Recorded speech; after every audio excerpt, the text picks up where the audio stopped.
hampir 1 daripada 3 rakyat Malaysia mengalami masalah mental dan dijangka akan terus meningkat dari tahun ke tahun.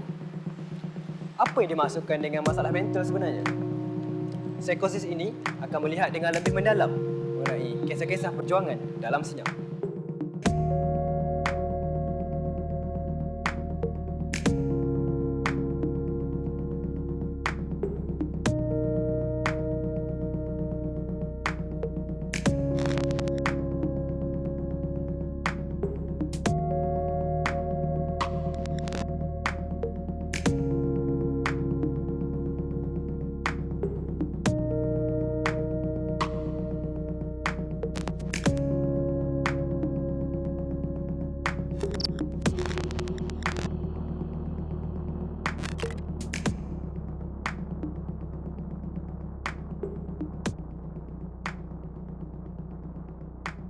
Bipolar bermaksud 2 kutub.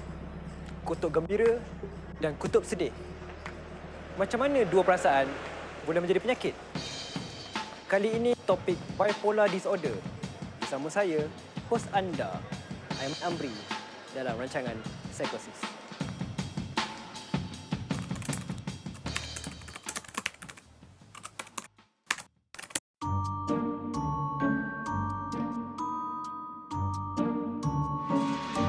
Bipolar disorder mempunyai 2 mood, iaitu manic depresif.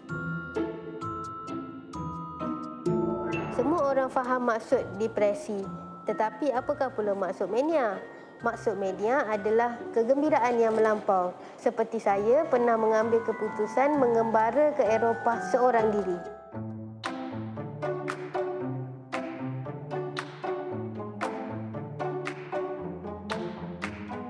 Sejak bila Hanan mula sedar yang Hanan ada simptom-simptom yang merujuk kepada bipolar disorder ni? Sebenarnya punca yang membuatkan saya mencari pasal simptom yang saya lalui ini adalah daripada pembacaan. Mula-mula saya baca pasal skizofrenia. Lepas tu bila saya baca skizofrenia, saya baca semua type-type disorder sebab saya ada buat macam rencana mengenai penulisan mental health. Okey. Dan daripada situ secara tak sengaja saya dapat tahu pasal bipolar disorder ada kena-mengena dengan diri saya. Saya rasa macam semua simptom-simptom tu semua ada pada diri saya. Dan tu yang membuatkan saya rasa kuat untuk jumpa doktor dan diagnose. Jadi lepas Hanan diberi diagnosis bipolar disorder tu, apa yang Hanan buat dalam hidup Hanan untuk cuba lawan dengan penyakit ni? Okey, bila saya dah tahu saya ada bipolar disorder, so saya kenalkan balik yang bipolar disorder ni dah banyak memberi kecelaruan dalam hidup saya. Okey. So daripada situ saya ambil keputusan untuk travel.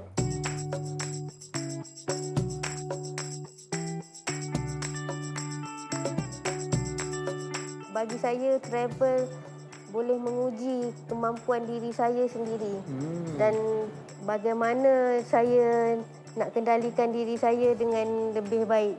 Berapa lama Hanan travel? Saya travel solo lebih kurang setahun lebih. Oh, lama. Setahun 8 bulan.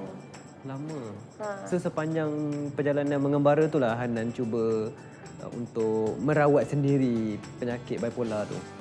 Ya, dan daripada situ saya ambil keputusan untuk travel dan berubat dengan sendirinya. Oh, cuma berjuang sendiri tanpa perubatan. Ya, saya cuba.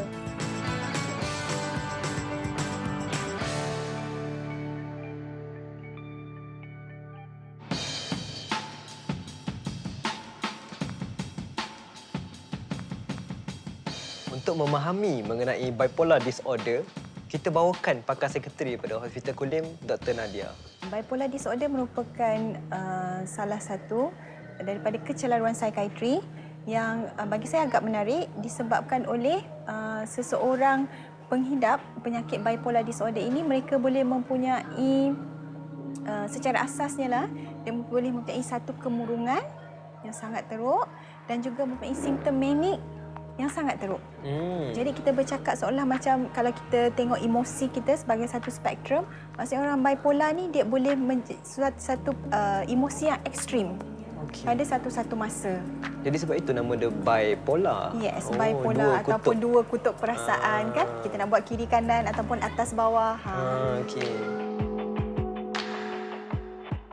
Sepanjang waktu Hanan pergi mengembara kan, ada tak apa-apa kisah yang Hanan rasa benda ni sangat membantu untuk berhadapan ataupun berjuang dengan bipolar disorder yang Hanan alami ni? Daripada pengalaman saya mengembara tu, seorang pesakit bipolar ni sebenarnya mempunyai semangat juang yang tinggi. Maknanya masa manik tu dia akan menjadi berani dan tak ada masalah sebenarnya nak travel solo. Hanan punya keadaan bipolar disorder tu mengganggu tak waktu pengalaman tengah mengembara tu? Kadang-kadang memang mengganggu. Biasanya contoh dia mengganggu macam mana? Mood saya kalau masa manik saya akan rajin, saya akan berani dan saya akan hyperaktif. Tapi bila saya depres, saya akan jadi pasif. Dan saya tak nak keluar, saya rasa nak tidur je, saya tak nak bangun-bangun. Waktu tengah mengembara tu? Masa tengah mengembara tu. Sebab tu saya pilih untuk mengembara seorang. Sebab saya rasa macam saya tak boleh nak cope untuk mengembara dengan orang lain. Bila mood orang baik, mood kita tengah tak okey pula. Okey. Macam tu. Jadi semuanya memang berada macam kawalan sendiri lah. Yalah. Apa yang menyebabkan seseorang itu boleh menghidapi bipolar disorder? Okey. Antara faktor risiko lah kepada bipolar disorder, antara faktor utama ialah genetik. Ini bermaksud jikalau kedua ibu bapa dia sebagai contoh mempunyai bipolar, maka lebih 50% anak dia akan berisiko untuk menghadapi penyakit bipolar. Tapi faktor yang kedua hampir sama juga dengan faktor-faktor risiko bagi kecelaruan mental yang lain ialah personaliti seseorang itu ataupun dari segi faktor persekitaran. Sebagai contoh, jikalau mereka mempunyai trauma pada kehidupan yang masih kecil, mempunyai stres yang berpanjangan, tidak mempunyai hubungan sosial yang baik ataupun stabil, dan juga yang paling utamalah untuk bagi saya pada kehidupan masyarakat sekarang ialah dari segi penyalahgunaan dadah, terutamanya methamphetamine. Itu pun salah satu faktor risiko yang boleh menyebabkan seseorang itu mendapat bipolar disorder.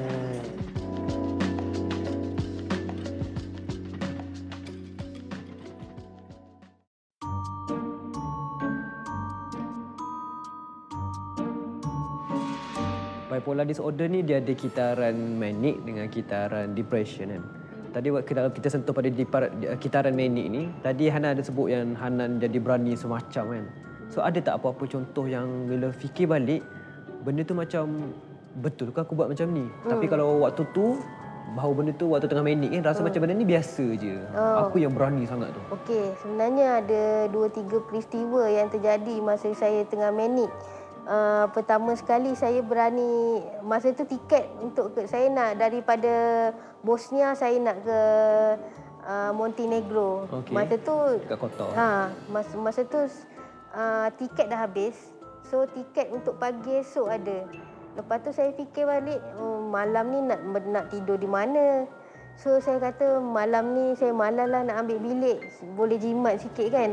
Saya tidur dekat bus stop dekat Bosnia tu. Bus stop seorang-seorang Dekat bus stop seorang-seorang. Lepas tu satu lagi saya baru teringat yang saya mendaki masa di Kotor. Saya sampai lewat, saya sampai dalam pukul 5 petang. Tapi saya fikir saya nak kena sampai juga atas tu. Sebenarnya malam saya mendaki. Bipolar ni saya difahamkan ada dua jenis ya, type 1 dan type 2. Apa beza antara dua ni? Okey, kalau kita nak bercakap mengenai bipolar type 1 dan type 2, yang membezakan dia ialah kehadiran simptom mania tersebut. Bipolar 1 disorder maksudnya dia perlu ada simptom-simptom mania, tapi tak semestinya dia perlu ada simptom kemurungan. Jadi bila kita bercakap simptom-simptom mania ni termasuklah dia berasa gembira yang teramat sangat. Secara berpanjangan, selalunya sama ada 4 ke 1 minggu, dan pada masa yang sama tidak perlu tidur. Dia hanya tidur 2 jam, dia bangun, dia rasa sangat bertenaga. Selain daripada sifat gembira atau girang yang berlebihan, dia mempunyai perasaan ataupun emosi dia mudah menjadi marah. dan mereka ini pada masa yang sama bercakap tanpa henti. Bercakap. Mungkin seolah sedang memberi ceramah. Okey. Dan pada masa yang sama mereka juga mempunyai pelbagai rancangan tapi tidak dihabiskan rancangan-rancangan tersebut. Sebagai contoh, merancang untuk nak baiki rumah dia. Tapi pada masa dia merancang nak tukar kereta baru. Pada masa yang sama dia merancang nak sambung PhD. Untuk nak buat jadi buku untuk lah. nak buat buku, Macam-macam betul, lah. macam-macam. Jadi itu merupakan salah satu simptom-simptom utama mania itu sendiri. Okey, itu ialah bipolar 1 disorder. Kalau kita lihat pada fasa manik macam tu lah. Kalau dari segi fasa depression, so apa yang biasanya Hanan lalui kalau waktu tengah fasa yang sedih melampau ni? Kalau dalam fasa sedih yang melampau tu, kadang-kadang dia sampai efek saya punya fikiran. Kadang-kadang sampai boleh dengar suara halusinasi yang bukan-bukan. Okey. Yang kadang-kadang contohnya macam saya tengah berjalan untuk tunggu bas ke ataupun untuk tunggu train dekat London tu. Saya boleh dengar suara yang suruh saya terjun. So benda-benda tu berbahaya buat saya sebab saya jadi macam confused. Jadi aku nak kena ikut suara ni ke nak kena. Lepas tu saya jadi duduk. Saya duduk diam. Jadi apa yang membuatkan Hanan mampu untuk tak dengar suara-suara macam ni?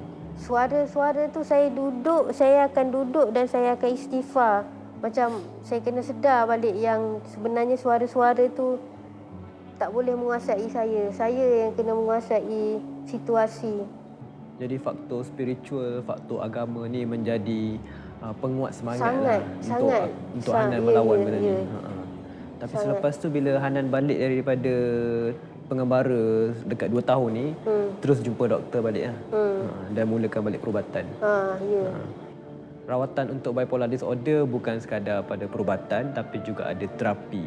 Dan yang paling penting selepas tu adalah sokongan daripada orang sekeliling, sama ada keluarga ataupun kenalan. Ini kita kena ingatlah mana-mana pejuang dalam senyap yang mereka sedang lalui, mereka sangat-sangat memerlukan sokongan orang sekeliling. Bukan stigma tapi kefahaman.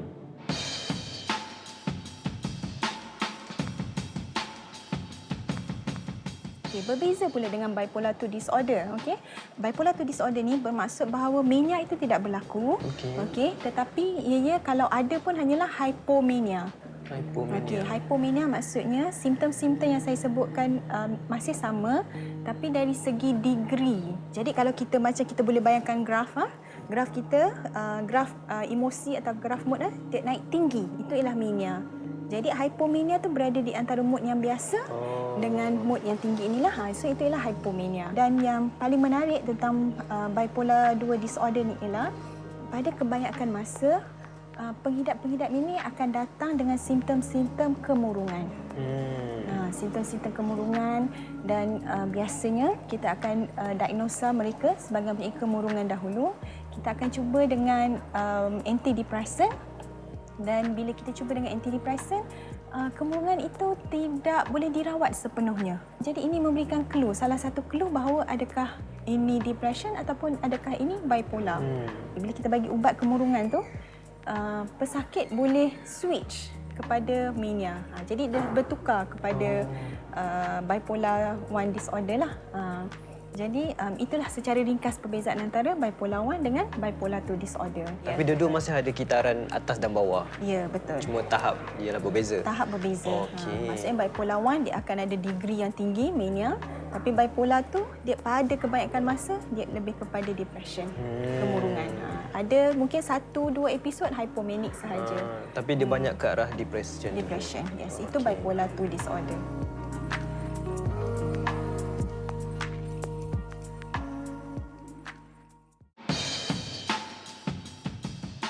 Pejuang bipolar mempunyai dua kutub perasaan yang sangat ekstrim, bermula dengan paling gembira hingga yang paling sedih. Kalau kita lihat pada graf emosi ini, pada peringkat paling atas dinamakan sebagai mania, itu gembira berlebihan di mana mereka sangat aktif dan bertenaga, dan terus jatuh ke fasa kesedihan yang dinamakan sebagai depresi.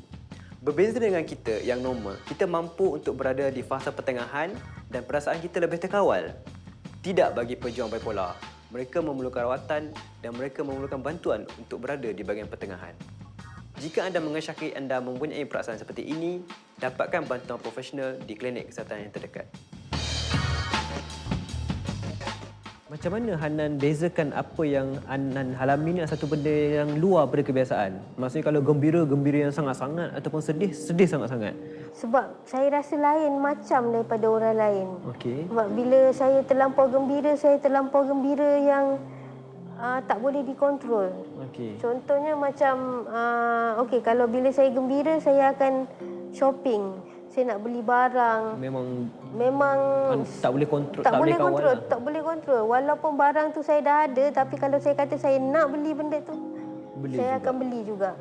Lepas tu kalau sedih tu, dia bukan perasaan sedih saja tau. Dia sampai rasa macam kita rasa nak tamatkan riwayat. Jadi start daripada situlah Hanan Start daripada perasan situ untuk saya dapatkan. rasa orang lain sedih tak sedih macam tu.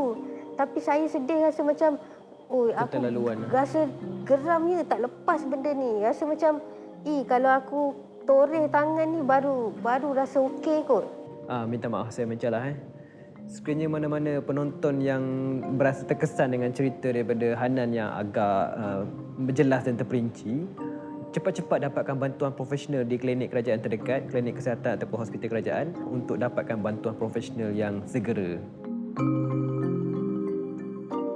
Jadi untuk rawatan, bipolar ni disesuai ke arah menggunakan perspektif mana? Okey, bagi saya lah yang paling terbaik ialah gabungan antara ubat-ubatan dan juga psikoterapi. Kenapa begitu? Sebab kalau dari segi mania, masa pesakit tengah dalam keadaan mania, macam saya cakap tadi, dia berasa diri dia hebat, sangat bagus, sentiasa nak marah-marah. Jadi kita perlu gunakan ubat-ubatan pada masa tersebut. Okey? Tapi disebabkan oleh kita tahu bahawa faktor psikososial memainkan peranan yang penting ataupun faktor persekitaran, jadi bila pesakit lebih stabil, dan di sinilah psikoterapi memainkan peranan yang sangat penting. Maksudnya dari segi masa untuk kita jalankan rawatan tu berbeza lah, mengikut mood di waktu tu. Betul. Bergantung pada keadaan pesakit pada masa tersebut. Betul. Dan ini juga melibatkan perubatan pada peringkat depression juga. Ya, betul.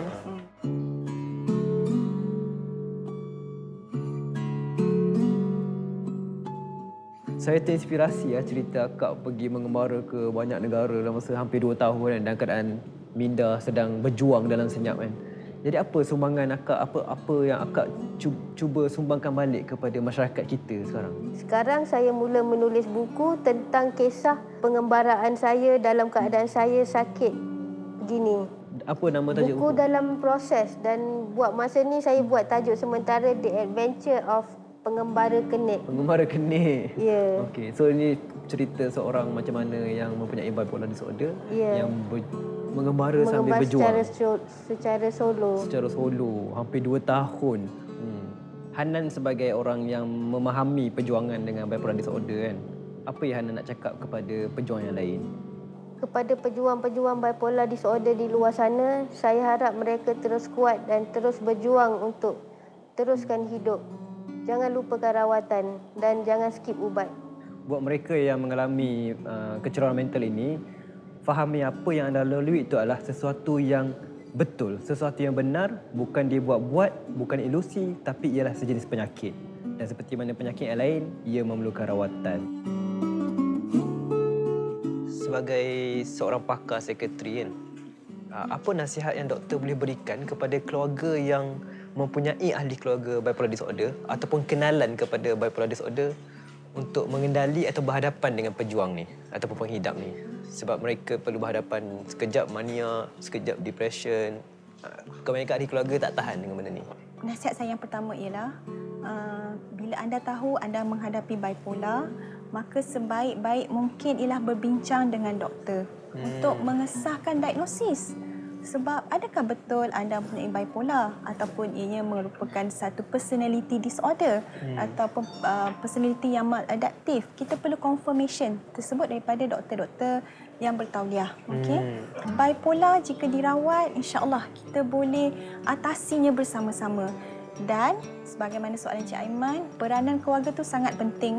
Satu, memang betul tidak mudah untuk hidup bersama dengan penghidap-penghidap kecederaan bipolar disebabkan oleh mood mereka.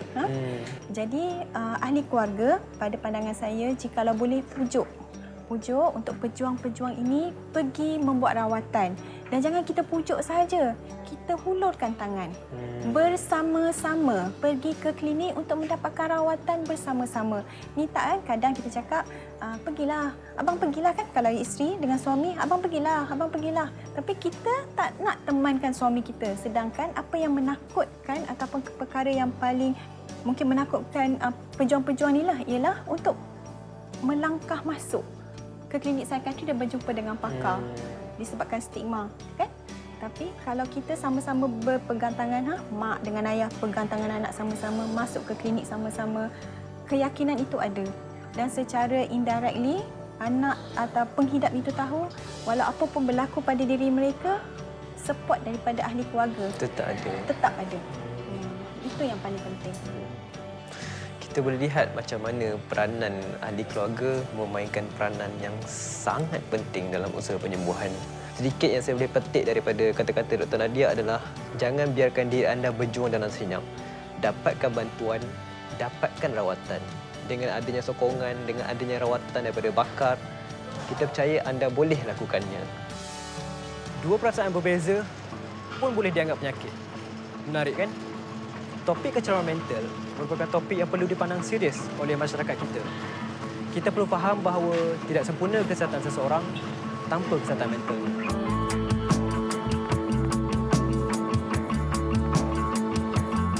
Masalah kesihatan mental tu macam penting lah. Sekarang ni macam mostly ramai orang tak aware lagi benda tu. Macam benda tu actually real. Orang macam fikir masalah mental ni macam something yang macam kita boleh get over with. Dia orang tak tahu macam masalah mental ni actually salah satu macam penyakit juga. Which is penting lah untuk ambil tahu. Okey, pada saya kesihatan mental ni actually boleh berlaku pada orang biasa lah. Macam depression, when they depressed, cannot think anything and then ada yang sampai bunuh diri. Kalau zaman sekarang masalah mental memang makin meningkat lah sebab kita tak nampak golongan macam tu. So ada yang masalah macam ni lah. Support lah. First kena support and then sabar. Kalau depression ni kita boleh ubat dengan ada support daripada kawan, family, maybe your partner